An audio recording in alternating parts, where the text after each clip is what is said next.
Let's return now for an update on the Adelaide Hills blaze. And Brenton Raglis, we have new pictures coming in of the growing desperation at the One Tree Hill roadblock. Yes, you're right, Kate.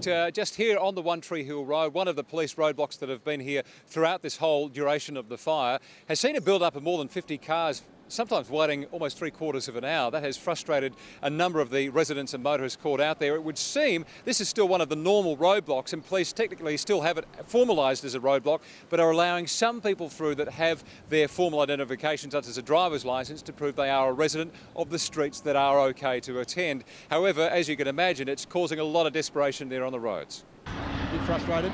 Yeah, pretty frustrated, but oh, gotta take time. And we just live 100 metres up there, so I can't understand what's going on. I don't know what else to do, like how else you get around it. It's just really that it's the build-up of peak hour. You know, we are now back to work on a Monday and the build-up has occurred late in this day in peak hour. Now back to the fire though, and tonight further bank burning operations will be occurring on the fire ground with our fire crews, about 500 to 700 fire crews overnight, and they'll be continuing to create containment lines ahead of extreme weather forecast over the next couple of days. We'll hear the latest on the weather shortly from Virginia, but certainly as the weather heats up, it's going to be the winds on Wednesday afternoon ahead of an afternoon change that has our fire authorities most concerned. Tonight too, another round of gully winds as well. We know 26 homes have been destroyed, although there are 1,000 or more homes within the actual confines of the fire-affected area of 12,500 hectares. So this community has well and truly been devastated by this blaze. We know many of them are also still without essential services such as power and water.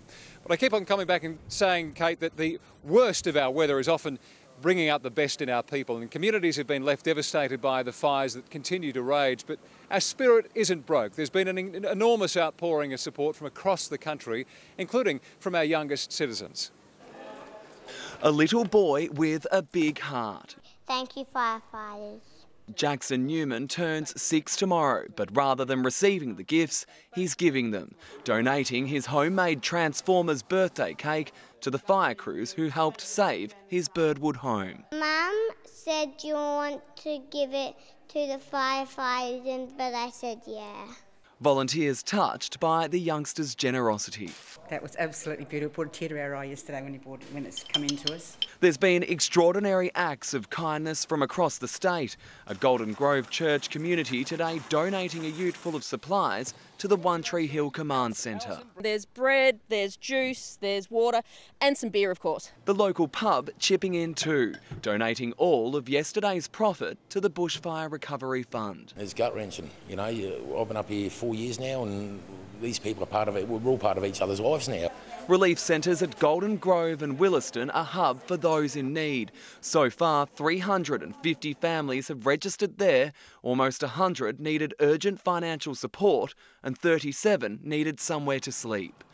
Corporate Australia has also come to the rescue. The Adelaide Hills fire zone officially declared a catastrophe by the insurance industry, ensuring claims will be given top priority, while several $100,000 has been donated to the bushfire relief appeal. When people have been affected by a disaster, one of the best things they can have is choice by being given money. But one of the most generous gifts has been time and effort. Almost 1,000 South Australians putting up their hands to do whatever they can to help out.